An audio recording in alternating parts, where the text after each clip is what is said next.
listening to the Fighting Irish Faithful show, where we talk a lot about Notre Dame football and not much else.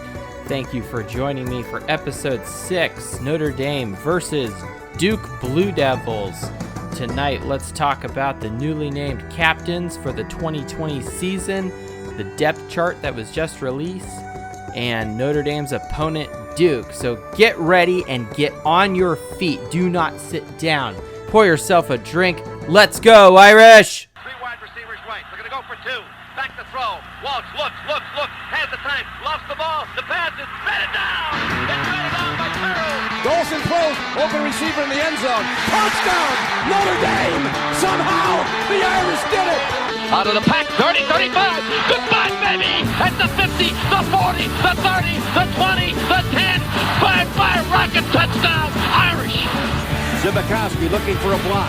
Cuts to the right to the 40. Gets a block. Gets to the 45, 50. Up to the 45, 40, 30. 1 minute to beat. 20, 15, 10. He's done to the 5. Touchdown, Irish.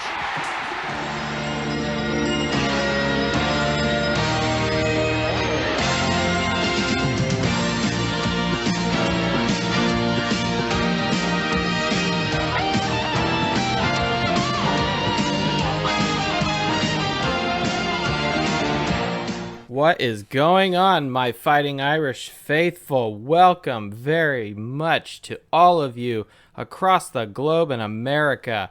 This is episode 6, Notre Dame versus Duke.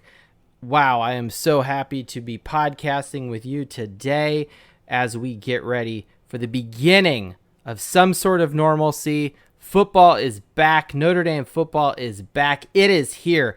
Get excited. If you didn't watch Rudy this week or the Boondock Saints or something like that to get pumped up, wow, you know what? You need to wake up. No, football is back. Some of my coworkers were like, oh, is Notre Dame playing football? Are they actually playing football? Like, is everyone just absorbed in the Big Ten and their shenanigans? I have no idea. But who cares about the Big Ten? Screw Michigan. We don't like them anyway. We're back. Let's go, Irish. Oh, my gosh. Thank you very much. You can, if you're new to the show, welcome to the Fighting Irish Faithful show. You can follow me on Twitter at faithful_Irish. We are on anchor.fm. Just search Google anchor.fm, Fighting Irish Faithful. I come up. Spotify, iTunes, anywhere where your podcasts are delivered to your smartphone, or if you're old school, a PC or desktop. I do have snail mail still, but that's only for people who really know me. Anyway, I could not pick an intro song. There's so much going on, so much excitement right now in my heart that if you could name all 3 of those intros that your ears were privy to, send me a tweet, give this video or podcast a thumbs up. And if you hated it, just say, hey, get to the talking. All right, I'll get on with it. So anyway, before we begin, a shout out to the doc who came through. I said, hey, we need another scotch to start off the first episode of the season, first real game podcast episode. So she delivered with a Royal Bracla. It is a 12-year Highland single malt Scotch whiskey. Thank you, Doc. It is fantastic. All right. So as I said, we're going to play Duke. And the last time we played them, we won, of course. And the time before that, we lost. But we're not going to talk about that.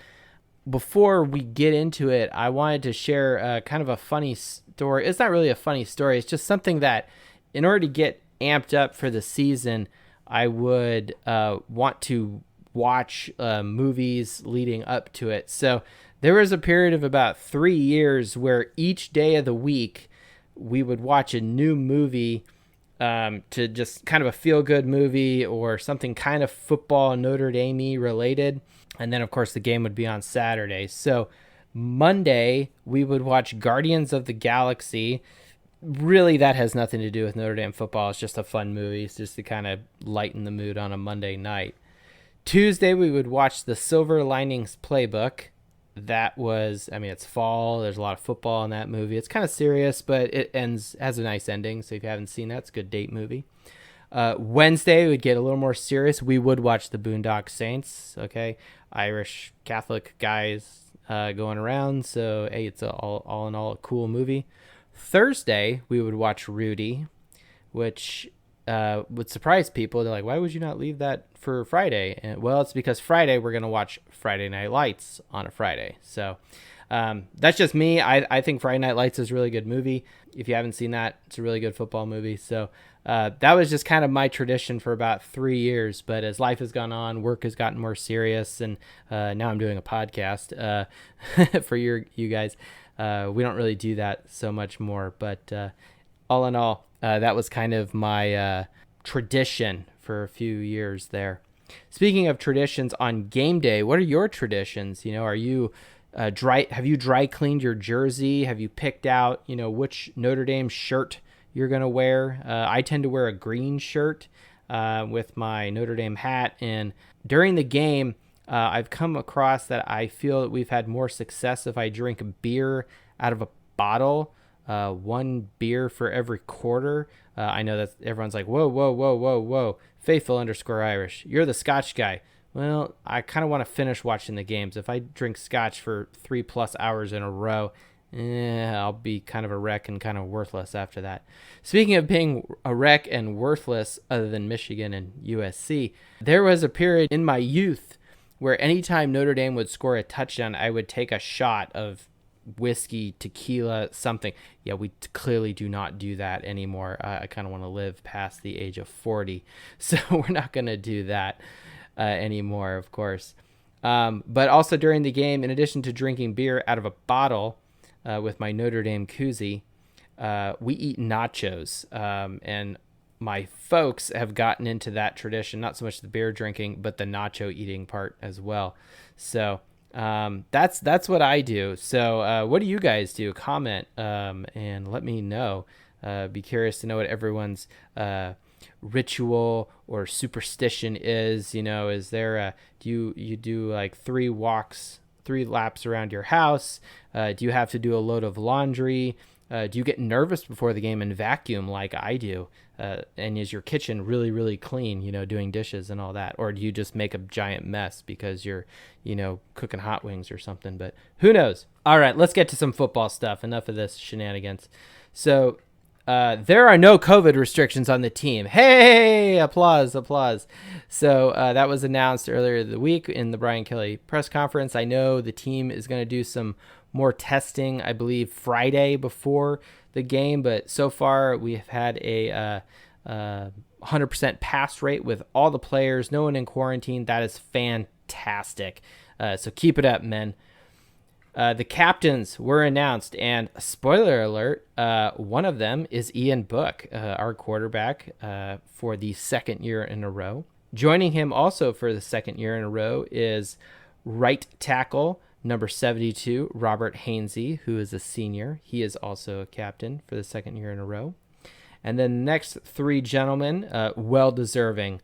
Sean Crawford, our safety, number 20.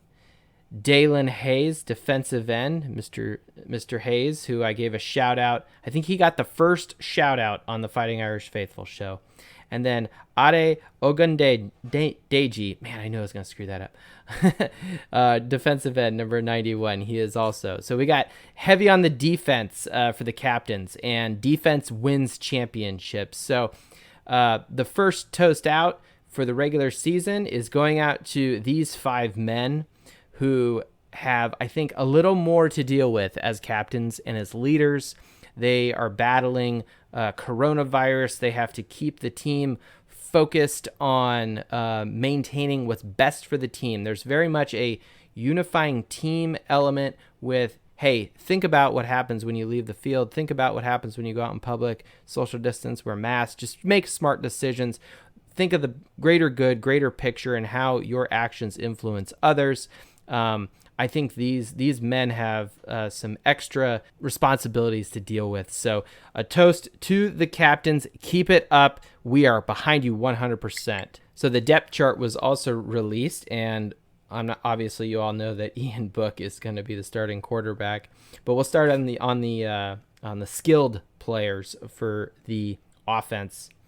Running back, Kyrene Williams, number 23, sophomore, is going to be our starting running back. His backup, Chris Tyree, freshman, and he is going to be wearing number 25. Now, who was the last, well, one of my favorite players who wore number 25 was the Rocket, Rahib Ishmael. So if Chris Tyree is got a little bit of rocket in him, I am totally okay with that.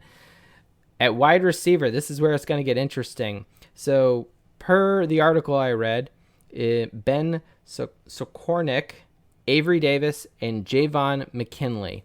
Now, Avery Davis and Javon McKinley, I am totally okay with. Javon McKinley had 4 touchdowns last year. Other than Chase Claypool, had the most receiving touchdowns for a wide receiver. But Braden Lindsey is not part of the starting core. I'm very curious about that. He had 2 touchdowns receiving, 2 touchdowns rushing last year, but he's not put in the starting lineup. So I don't know if there's an injury, if there's some leadership, and we're giving more plays out to Ben. Maybe Ben had a really great offseason over Braden.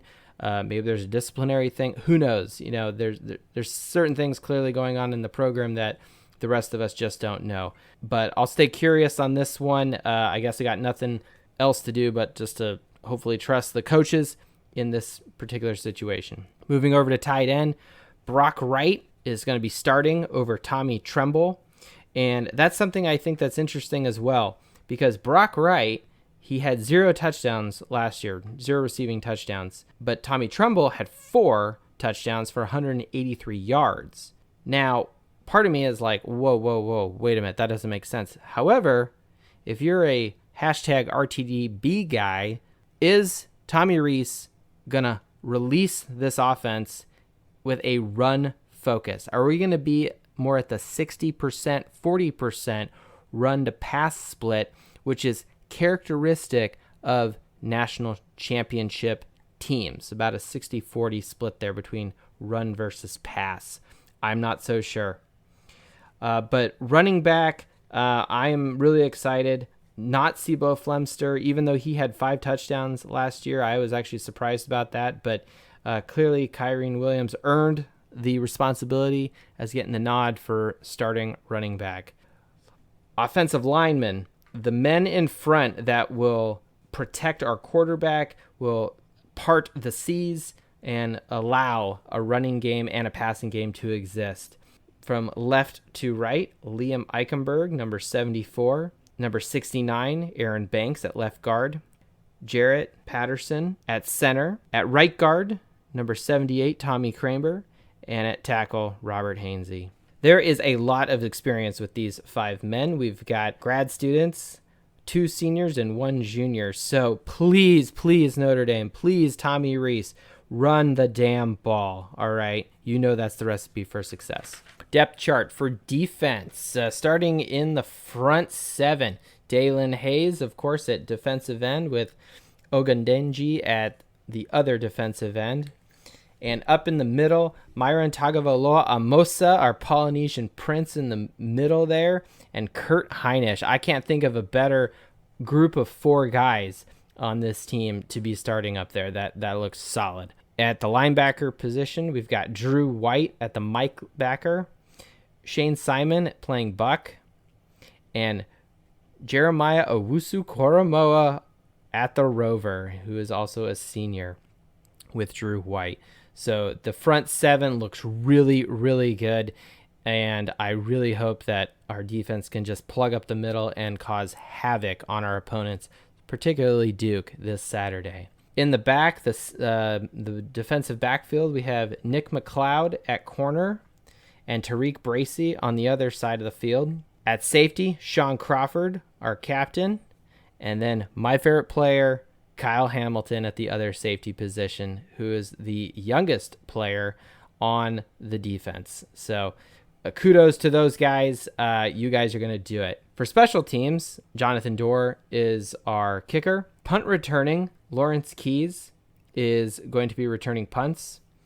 And kick returning on kickoff, Chris Tyree and Jafar Armstrong. I am really excited for these two guys to be in the back. Again, a little curious why no Braden Lindsay, arguably one of the fastest guys on our team, one of the most electric players who can just get out in open space. I'm actually a little surprised that Chris Tyree and Braden Lindsay weren't in the backfield, but again, maybe there's an injury or something else going on. So as we get into our Duke opponent, I wanted to go through some of the stats from last year and kind of gauge how the teams compared on paper at the end of 2019. If this was the middle of the season, I'd be comparing current stats of this current season, but since we haven't played any games yet, this is the best I can do. So Notre Dame last year finished 11-2 versus Duke at 5-7. Duke is, of course, coached by David Cutcliffe in his 13th season, Brian Kelly in his 11th. Last year, Notre Dame went 1-2 versus teams that finished in the top 25 of Sagarin. David Cutcliffe and Duke went 0-2, and those two losses were to Alabama and to Notre Dame. Notre Dame's record versus Power 5 teams last year was 8-2. David Cutcliffe, 3-7. At Notre Dame, Brian Kelly has a win percentage of .713. David Cutcliffe at Duke is .477. For their career, Brian Kelly is .711. Brian Kelly's win percentage at Notre Dame is higher than his career, and I'm not counting his Grand Valley State stuff. I'm just talking in FBS. David Cutcliffe is .518. Head-to-head, these coaches have only played each other twice, and they split it 1-1. The 4-year recruiting average for Notre Dame, and what I do is I just take the 24/7 recruiting composite score, whatever they rank Notre Dame as versus Duke. So over the last 4 years, Notre Dame has averaged 13.3, but Duke has been 55.5. Notre Dame clearly looks like, on paper, just very high level, looking at program, looking at head coach, winning percentage, and recruiting. Notre Dame is got the better coach and got the better athletes. Now, performance-wise, Notre Dame is ranked 10th in both the coaches and the AP poll, and Sagarin, believe it or not, has Notre Dame at 13th. I'm not really sure how Sagarin is putting any sort of numbers together with no one playing any games other than, I think, Navy and North Texas and those kind of teams that have already played. But one thing I found annoying, minor rant here, why the hell does the AP and the coaches poll have Pac-12 teams and Big Ten teams in the rankings right now? They're not freaking playing. Why are they being ranked right now? This is the most lunacy thing. I think I went through real quick, and don't quote me on this, but I think if you got rid of those non-participating schools, Notre Dame would be ranked, I believe, 7th. But honestly, the AP and the coaches poll preseason rankings mean absolutely nothing. A lot of those, there's going to be a ton of shuffling by the time. I think they should play 5 games at least and then start ranking teams, because it's just everyone's opinion. It's not actually based on facts and numbers. That's why you come to me for the spreadsheets. Looking at the performance of the teams last year, we're going to start with what I consider the most important stats. And how am I defining most important stats? Well, looking at national champion teams, for example, the scoring offense is the most important thing. Then rush defense, third down defense, so on and so forth. So scoring offense, Notre Dame last year, 36.8 versus Duke's 25.3 points. Rushing defense, Notre Dame only allowed their opponents on average 151 yards. Duke allowed 180. Third down defense, Notre Dame's opponents converted only 32% of the time, which was 19th best in the country, versus Duke, their opponents converted 37% of the time, so advantage Notre Dame again. Scoring defense, Notre Dame finished 12th in the country. Their opponents scored on average 17.9 points a game, whereas Duke was ranked 77th and allowed 29.2 points. Total defense, Notre Dame, 320 yards allowed. Duke allowed 379 yards. Total offense, Notre Dame produced 431 yard points versus Duke 329. Sacks per game, Notre Dame had 2.62 sacks per game, whereas Duke had 2.92. Advantage Duke, more sacks last year. Tackles for loss, Notre Dame had on average 7.08 per game, Duke 6.67. Advantage Notre Dame. Turnover margin, Notre Dame was fourth best in the country with a plus 17 turnover margin for the season. Duke minus 11 at 120th in the country. So Notre Dame should definitely win the turnover battle on Saturday. Third down percentage, Notre Dame converted on third down 40% of the time. Duke about 1 out of 3. Rushing yards, Notre Dame 179 yards a game versus Duke's 150. Passing defense, Notre Dame third best in the country, 168.5 versus Duke's allowing 199 yards per game on passing. Red zone touchdown percentage, Notre Dame 8th best in the country last year, scoring a touchdown in the red zone 76% of the time. Duke scored a touchdown 59% of the time. Fourth down defense, Notre Dame's opponents converted on fourth down 45% of the time. Duke's opponents converted 52% of the time. Red zone scoring, Notre Dame scored in the red zone 92% of the time last season. Duke scored 90%. Advantage Notre Dame again. Passing yards, this surprised me actually, but Notre Dame did have more passing yards than Duke, 252 versus Duke's 179. Time of possession, Notre Dame held the ball for 48% of the game, so a little under 50%, not great, and slightly worse than Duke, who held the ball for 48.4% of the time. So they're within a couple of decimal points of each other. Penalty yards per game, Notre Dame averaged 49 yards in penalties versus Duke's 45. Run percent, Notre Dame only ran the ball 53% of the time last year versus Duke's 57. Yards per point. So there's an old wise tale that about for every 10 yards of yard points you produce, that's about 1 point of offense. So if you move the ball 100 yards, that's about 10 points.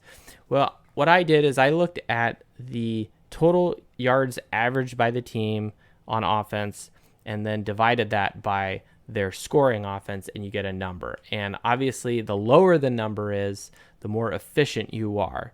So, for example, the average champion over the last 10 years, their yards per point is 11.8. Notre Dame last year was 11.72. Duke last year was 13.03. So every 11 yards, Notre Dame should put 1 point on the board. Or every time they go 77 yards, they should put a touchdown on the scoreboard. TeamRankings.com gets Notre Dame an 86% chance to win, and they're favored by 20 points. So clearly, all those numbers, all that information, if I haven't put you all to sleep there, Notre Dame is the advantage, and should definitely, there's no reason why they should lose. I know it's a home game, so we're not traveling, so our team will be rested, but with a lack of crowd noise, and I don't think it's going to be that much of a hostile environment. But all in all, I know these players have got to be excited to hit somebody finally, to just go out there and all this frustration they've experienced over the year of 2020, they are going to take it out on Duke. And I'm sure Duke has some as well. But we're in our house, and no one comes into our house and pushes us around. Quote from Rudy. There's one final item I wanted to leave you all with, and it was kind of something I thought of about after they announced that there was no tailgating at the university last week's episode. You can still do some form of tailgating. You can either do it outside of your own house, outside of a friend's house, and relax, enjoy outside, and then walk inside and watch the game. But I had another idea, another option. How about this? Drive your cars a half a mile away from your friend's house that you all are going to meet up to watch the game at. Park a half mile away and have your tailgate there in the neighborhood. And then, just like you would at the stadium, leave about a half hour before the game, before kickoff, and walk in your drunkenness to your friend's house. You can still do that. Maybe there would be some alcohol possession laws that might be a gray area right there, unless you're in Vegas, and then, hey, go for it. But that was something I thought of that you could do. You could walk and simulate your tailgate walk from your tailgate party to the stadium, but instead you're going to your friend's house. So that was a thought and an option there. Free advice from me to you guys. So thank you everyone for joining me. This has been a lot of fun. I am really excited to finally watch Notre Dame football. I'm sure you all are as well. Get pumped, get excited. I have not been this excited for a game in many, many, many, many years. With everything we have all experienced in 2020, health and safety, it's finally here. The tide is turning, how the turntables have turned. And that's a quote from The Office. But anyway, thank you, everyone. Get after it. Go watch the game. Enjoy. Go Irish. Beat Blue Devils.